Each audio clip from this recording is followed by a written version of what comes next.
Kitab Yeremia.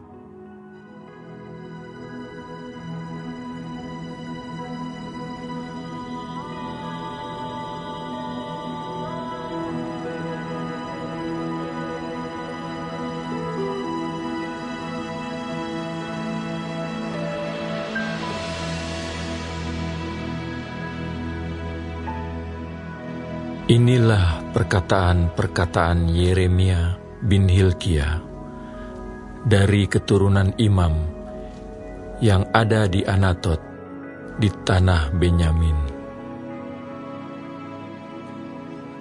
Dalam zaman Yosia bin Amon, Raja Yehuda, dalam tahun yang ke-13 dari pemerintahannya, datanglah firman Tuhan kepada Yeremia.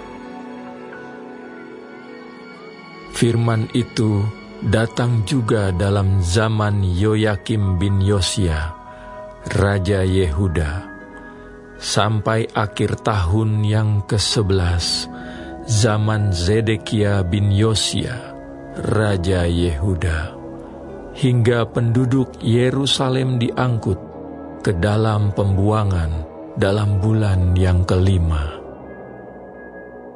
Firman Tuhan datang kepadaku, bunyinya, sebelum aku membentuk engkau dalam rahim ibumu, aku telah mengenal engkau.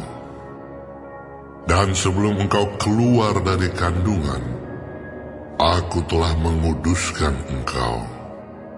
Aku telah menetapkan engkau menjadi nabi bagi bangsa-bangsa. Maka aku menjawab, ah Tuhan Allah, sesungguhnya aku tidak pandai berbicara, sebab aku ini masih muda. Tetapi Tuhan berfirman kepadaku, janganlah katakan, aku ini masih muda. Tetapi kepada siapapun engkau kuutus, haruslah engkau pergi. Dan apapun yang kuperintahkan kepadamu, haruslah kau sampaikan. Janganlah takut kepada mereka, sebab aku menyertai engkau untuk melepaskan engkau. Demikianlah firman Tuhan. Lalu Tuhan mengulurkan tangannya dan menjamah mulutku.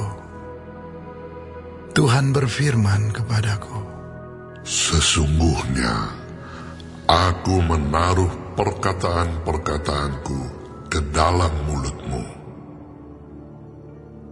Ketahuilah, pada hari ini aku mengangkat engkau atas bangsa-bangsa dan atas kerajaan-kerajaan untuk mencabut dan merobohkan, untuk membinasakan dan meruntuhkan, untuk membangun dan menanam. Sesudah itu, firman Tuhan datang kepadaku. Bunyinya, apakah yang kau lihat, hai Yeremia? Jawabku, aku melihat sebatang dahan pohon badam. Lalu firman Tuhan kepadaku, baik penglihatanmu, sebab aku siap sedia untuk melaksanakan firman-Ku. Firman Tuhan datang kepadaku untuk kedua kalinya. Bunyinya, apakah yang kau lihat? Jawabku, aku melihat sebuah periuk yang mendidih. Datangnya dari sebelah utara. Lalu firman Tuhan kepadaku, dari utara akan mengamuk malapetaka, menimpa segala penduduk negeri ini. Sebab sesungguhnya aku memanggil segala kaum kerajaan sebelah utara. Demikianlah firman Tuhan. Dan mereka akan datang dan mendirikan tahtanya masing-masing di mulut pintu-pintu gerbang Yerusalem, dekat segala tembok di sekelilingnya, dan dekat segala kota Yehuda. Maka aku akan menjatuhkan hukumanku atas mereka, karena segala kejahatan mereka. Sebab mereka telah meninggalkan aku, dengan membakar korban kepada Allah lain, dan sujud menyembah kepada buatan tangannya sendiri. Tetapi engkau ini, baiklah engkau bersiap, bangkitlah dan sampaikanlah kepada mereka segala yang kuperintahkan kepadamu. Janganlah gentar terhadap mereka, supaya jangan aku menggentarkan engkau di depan mereka.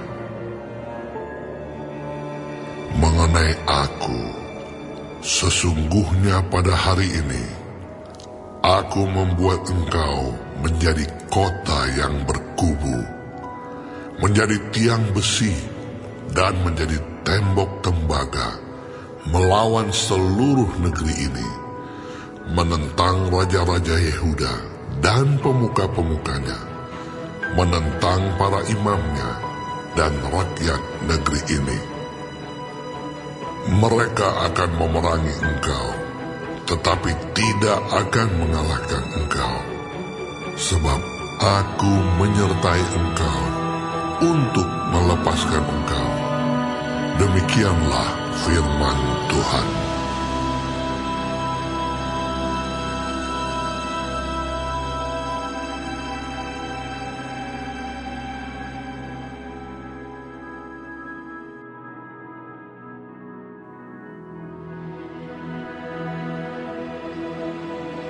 Firman Tuhan datang kepadaku, bunyinya, Pergilah memberitahukan kepada penduduk Yerusalem dengan mengatakan, beginilah firman Tuhan. Aku teringat kepada kasihmu pada masa mudamu, kepada cintamu pada waktu engkau menjadi pengantin.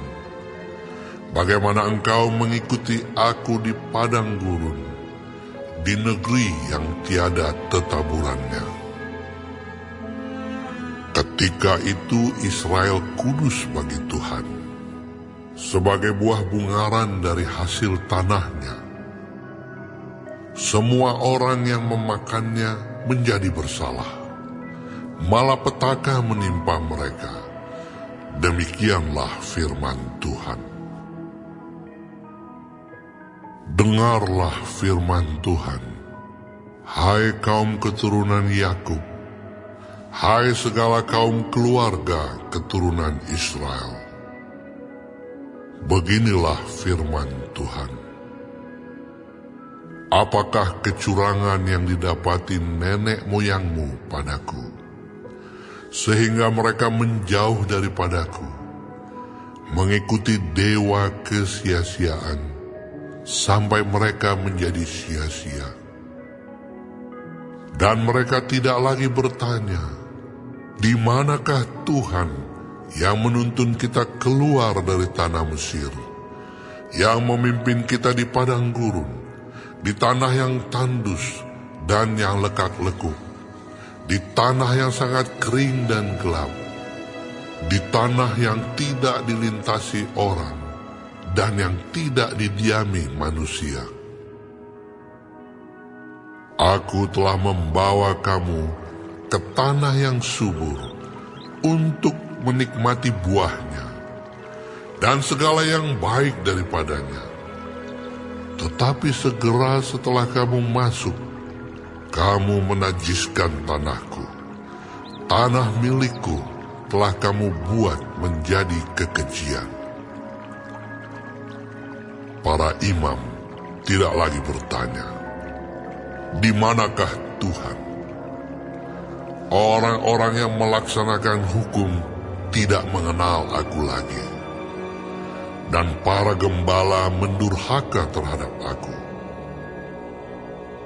Para nabi bernubuat demi Baal. Mereka mengikuti apa yang tidak berguna. Sebab itu, aku akan berbantah lagi dengan kamu. Demikianlah firman Tuhan. Dan dengan anak cucumu, aku akan berbantah. Menyeberang sajalah ke tanah pesisir orang Kitim, dan lihatlah. Suruhlah orang ke Kedar, dan perhatikanlah dengan sungguh-sungguh. Lihatlah, apakah ada terjadi yang seperti ini. Pernahkah suatu bangsa menukarkan Allahnya meskipun itu sebenarnya bukan Allah? Tetapi umatku menukarkan kemuliaannya dengan apa yang tidak berguna. Tertegunlah atas hal itu, hai langit, menggigil dan gemetarlah dengan sangat. Demikianlah firman Tuhan. Sebab 2 kali umatku berbuat jahat. Mereka meninggalkan aku sumber air yang hidup, untuk menggali kolam bagi mereka sendiri, yakni kolam yang bocor, yang tidak dapat menahan air. Adakah Israel itu budak atau anak budak? Maka mengapa ia menjadi rampasan? Terhadapnya singa-singa muda mengaum, menyaringkan suaranya. Negerinya dibuat orang menjadi tandus, kota-kotanya terbakar, tidak lagi berpenduduk. Bahkan orang-orang Memphis dan Tahpanes telah menggundul batu kepalamu. Bukankah engkau sendiri yang menimpakan ini ke atas dirimu? Oleh karena engkau meninggalkan Tuhan Allahmu ketika Ia menuntun engkau di jalan. Dan sekarang, apakah untungmu untuk pergi ke Mesir, hendak meminum air sungai Nil? Dan apakah untungmu untuk pergi ke Asyur, hendak meminum air sungai Efrat? Kejahatanmu akan menghajar engkau, dan kemurtadanmu akan menyiksa engkau. Ketahuilah dan lihatlah, betapa jahat dan pedihnya engkau meninggalkan Tuhan Allahmu, dan tidak gemetar terhadap aku. Demikianlah firman Tuhan Allah semesta alam. Sebab dari dahulu kala engkau telah mematahkan kukmu, telah memutuskan tali pengikatmu dan berkata, aku tidak mau lagi diperbudak. Bahkan di atas setiap bukit yang menjulang, dan di bawah setiap pohon yang rimbun, engkau berbaring dan bersundal. Namun aku telah membuat engkau tumbuh sebagai pokok anggur pilihan, sebagai benih yang sungguh murni. Betapa engkau berubah menjadi pohon berbau busuk, pohon anggur liar. Bahkan, sekalipun engkau mencuci dirimu dengan air abu dan dengan banyak sabun, namun noda kesalahanmu tetap ada di depan mataku. Demikianlah firman Tuhan Allah. Bagaimanakah engkau berani berkata, aku tidak pernah menajiskan diriku, aku tidak pernah mengikuti para Baal. Lihatlah tingkah langkahmu di dalam lembah. Ketahuilah apa yang telah kau lakukan. Hai unta betina yang ringan kaki, yang berlari-lari kian kemari, yang melepaskan diri lari ke padang gurun, karena ingin menghirup udara. Siapakah yang dapat menahan nafsunya untuk berjantan? Semua yang mencari dia tidak usah berlelah. Mereka akan menemukannya dalam musim berjantan. Jagalah, supaya kakimu jangan tak bersepatu, dan supaya kerongkonganmu jangan haus. Tetapi engkau berkata, percuma saja, percuma, sebab aku cinta kepada orang-orang asing, jadi aku mau mengikuti mereka. Seperti malunya pencuri apabila kedapatan, demikianlah malunya kaum Israel, yakni para rajanya, pemukanya, para imamnya, dan nabinya, yang berkata kepada sepotong kayu, engkaulah Bapakku, dan kepada batu, engkaulah yang melahirkan aku. Sungguh, mereka membelakangi aku, dan tidak menghadapkan mukanya kepadaku. Tetapi pada waktu mereka ditimpa malapetaka, mereka berkata, bangkitlah menyelamatkan kami. Di manakah para allahmu yang kau buat untuk dirimu? Biarlah mereka bangkit, jika mereka dapat menyelamatkan engkau pada waktu malapetakamu. Sebab seperti banyaknya kotamu, demikian banyaknya para allahmu, hai Yehuda. Mengapakah kamu mau berbantah dengan aku? Kamu sekalian telah mendurhaka kepadaku. Demikianlah firman Tuhan. Sia-sia aku telah memukuli anak-anakmu. Hajaran tidaklah mereka terima. Pedangmu sendiri telah memakan habis para nabimu, seperti singa muda yang memusnahkan. Keturunan apakah kamu ini? Perhatikanlah firman Tuhan. Sudahkah aku menjadi padang gurun bagi Israel, atau tanah yang gelap gulita?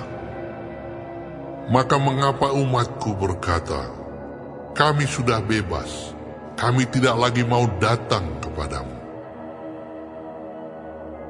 Dapatkah seorang dara melupakan perhiasannya, atau seorang pengantin perempuan melupakan ikat pinggangnya? Tetapi umatku melupakan aku sejak waktu yang tidak terbilang lamanya. Alangkah baiknya engkau mengatur jalanmu untuk mencari percintaan. Sebab itu juga engkau membiasakan segala jalanmu kepada kejahatan. Sampai-sampai pada bajumu terdapat darah orang-orang miskin yang tidak bersalah. Bukan waktu mereka membongkar untuk mencuri kau dapati mereka. Meskipun semuanya itu demikian, engkau berkata, aku tidak bersalah. Memang murkanya telah meninggalkan aku.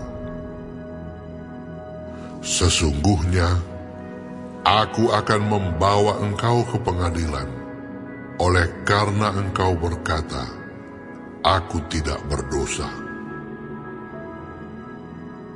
Alangkah ringannya kau pandang untuk mengubah tingkah langkahmu. Juga karena Mesir engkau akan menjadi malu, seperti engkau telah menjadi malu karena Asyur. Dari sana pun juga engkau akan keluar dengan mengangkat tanganmu sebab Tuhan telah menolak mereka yang telah kau percayai, dan engkau tidak akan berhasil dengan mereka.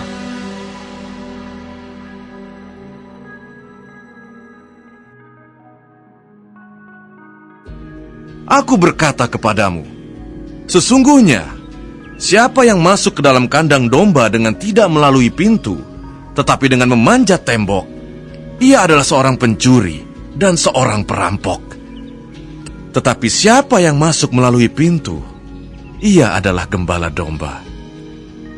Untuk dia penjaga membuka pintu, dan domba-domba mendengarkan suaranya. Dan ia memanggil domba-dombanya masing-masing menurut namanya, dan menuntunnya keluar. Jika semua dombanya telah dibawanya keluar, ia berjalan di depan mereka, dan domba-domba itu mengikuti dia, karena mereka mengenal suaranya. Tetapi seorang asing pasti tidak mereka ikuti, malah mereka lari daripadanya, karena suara orang-orang asing tidak mereka kenal. Itulah yang dikatakan Yesus dalam perumpamaan kepada mereka. Tetapi mereka tidak mengerti apa maksudnya ia berkata demikian. Maka kata Yesus sekali lagi, Aku berkata kepadamu, sesungguhnya, akulah pintu ke domba-domba itu. Semua orang yang datang sebelum aku adalah pencuri dan perampok, dan domba-domba itu tidak mendengarkan mereka. Akulah pintu. Barang siapa masuk melalui aku, ia akan selamat, dan ia akan masuk dan keluar dan menemukan padang rumput. Pencuri datang hanya untuk mencuri dan membunuh dan membinasakan. Aku datang supaya mereka mempunyai hidup dan mempunyainya dalam segala kelimpahan. Akulah gembala yang baik. Gembala yang baik memberikan nyawanya bagi domba-dombanya. Sedangkan seorang upahan yang bukan gembala dan yang bukan pemilik domba-domba itu sendiri, ketika melihat serigala datang, meninggalkan domba-domba itu, lalu lari, sehingga serigala itu menerkam dan mencerai-beraikan domba-domba itu. Ia lari karena ia seorang upahan, dan tidak memperhatikan domba-domba itu. Akulah gembala yang baik, dan aku mengenal domba-dombaku, dan domba-dombaku mengenal aku, sama seperti Bapa mengenal aku dan aku mengenal Bapa, dan aku memberikan nyawaku bagi domba-dombaku. Ada lagi padaku domba-domba lain yang bukan dari kandang ini. Domba-domba itu harus kutuntun juga, dan mereka akan mendengarkan suaraku, dan mereka akan menjadi satu kawanan dengan satu gembala. Bapa mengasihi aku, oleh karena aku memberikan nyawaku untuk menerimanya kembali. Tidak seorang pun mengambilnya daripadaku, melainkan aku memberikannya menurut kehendakku sendiri. Aku berkuasa memberikannya, dan berkuasa mengambilnya kembali. Inilah tugas yang kuterima dari Bapakku. Maka timbullah pula pertentangan di antara orang-orang Yahudi karena perkataan itu. Banyak di antara mereka berkata, Ia kerasukan setan dan gila. Mengapa kamu mendengarkan dia? Yang lain berkata, Itu bukan perkataan orang yang kerasukan setan. Dapatkah setan memalingkan mata orang-orang buta? Tidak lama kemudian, tibalah hari raya pentahbisan Bait Allah di Yerusalem. Ketika itu musim dingin, dan Yesus berjalan-jalan di Bait Allah di Serambi Salomo. Maka orang-orang Yahudi mengelilingi dia dan berkata kepadanya, Berapa lama lagi engkau membiarkan kami hidup dalam kebimbangan? Jikalau engkau Mesias, katakanlah terus terang kepada kami. Yesus menjawab mereka, Aku telah mengatakannya kepada kamu, tetapi kamu tidak percaya. Pekerjaan-pekerjaan yang kulakukan dalam nama Bapakku, itulah yang memberikan kesaksian tentang aku. Tetapi kamu tidak percaya, karena kamu tidak termasuk domba-dombaku. Domba-dombaku mendengarkan suaraku, dan aku mengenal mereka, dan mereka mengikut aku. Dan aku memberikan hidup yang kekal kepada mereka, dan mereka pasti tidak akan binasa sampai selama-lamanya, dan seorang pun tidak akan merebut mereka dari tanganku. Bapakku yang memberikan mereka kepadaku lebih besar daripada siapapun, dan seorang pun tidak dapat merebut mereka dari tangan Bapa. Aku dan Bapa adalah satu. Sekali lagi, orang-orang Yahudi mengambil batu untuk melempari Yesus. Kata Yesus kepada mereka, "Banyak pekerjaan baik yang berasal dari Bapa-Ku yang kuperlihatkan kepadamu. Pekerjaan manakah di antaranya yang menyebabkan kamu mau melempari aku?" Jawab orang-orang Yahudi itu, Bukan karena suatu pekerjaan baik maka kami mau melempari engkau, melainkan karena engkau menghujat Allah. Dan karena engkau, sekalipun hanya seorang manusia saja, menyamakan dirimu dengan Allah. Kata Yesus kepada mereka, "Tidakkah ada tertulis dalam kitab Taurat kamu, Aku telah berfirman, kamu adalah Allah. Jikalau mereka, kepada siapa firman itu disampaikan, disebut Allah, sedang kitab suci tidak dapat dibatalkan, masihkah kamu berkata kepada Dia yang dikuduskan oleh Bapa dan yang telah diutusnya ke dalam dunia, engkau menghujat Allah, karena aku telah berkata, aku anak Allah?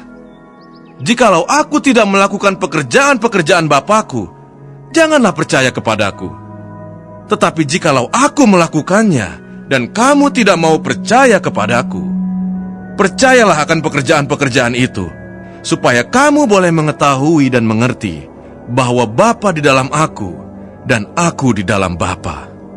Sekali lagi mereka mencoba menangkap Dia, tetapi Ia luput dari tangan mereka. Kemudian Yesus pergi lagi ke seberang Yordan, ke tempat Yohanes membaptis dahulu. Lalu Ia tinggal di situ. Dan banyak orang datang kepadanya dan berkata, Yohanes memang tidak membuat satu tanda pun, tetapi semua yang pernah dikatakan Yohanes tentang orang ini adalah benar. Dan banyak orang di situ percaya kepadanya.